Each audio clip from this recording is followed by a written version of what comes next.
Good morning దోస్తులు అందరికీ. శుభ శనివారం. పూజలు అయిపోయాయా? నేను ఇంకా మొదలు పెట్టలేదు. ఒక చిన్న వీడియో చేద్దామని స్టార్ట్ చేశాను. అదేంటంటే మీకు ఒకటి చూపిస్తాను, చూడుర్రి. దీంట్లో ఏముంది, ఇది 10 రూపాయల పాల ప్యాకెటే కదా అనుకుంటారు. కరెక్టే, 10 రూపాయల పాల ప్యాకెటే. కానీ ఇది చూసినప్పుడల్లా నాకు ఒకటి అనిపిస్తుంది. నాకు నా చిన్నప్పటి రోజులు గుర్తొస్తాయి. చాలామందికి కూడా ఉంటుంది. ఏంటంటే చిన్నప్పుడు మేము చిన్న ఉన్నప్పుడైతే ఈ పాల ప్యాకెట్లు ఏం లేవు. ఇప్పుడు ఊళ్ళల్లో బలరున్నోళ్ళ దగ్గరికి పోయి రూపాయి పాలు, 2 రూపాయల పాలు అట్లా తెచ్చుకునేటోళ్ళం మేమైతే. ఒక గిలాస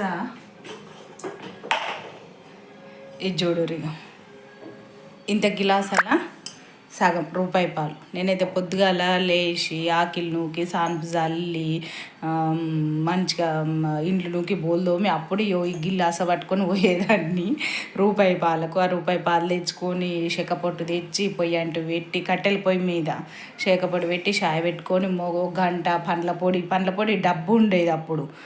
ఓ చేతిలో వేసుకొని ఇట్లా అనుకుంటా గంట సేపు పండ్లు తోమి చాయ్ పోసుకొని 2 రూపాయలు పార్లేజీ బిస్కెట్ ప్యాకెట్, మీకు యాదికుందో లేదో, నాకైతే బాగా గుర్తు. పార్లేజీ బిస్కెట్ ప్యాకెట్ 2 రూపాయలకు దొరికేది.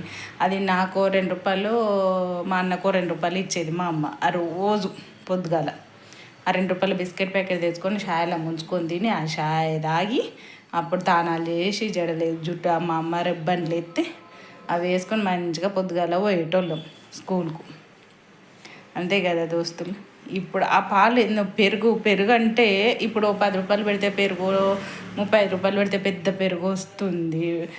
ఇంకా ఫంక్షన్లలో అయితే డబ్బలేది ఎత్తురు. అప్పుడైతే మాకు నోట్లో అచ్చరాల కురుపులు అయితేనో లేదంటే నోరు వలిగితేనో పెరుగు. అప్పుడు కూడా గదే ఊళ్ళల్లో బలరున్నోళ్ళ దగ్గరికి పోయి పెరుగు తెచ్చుకునేటోళ్ళం. అది కూడా రూపాయి. ఆటానా షారానా మీకు గుర్తుందా? నేనైతే అవి ఇంకా దాచిపెట్టినవి నా పిల్లలకు చూపియాలి అని.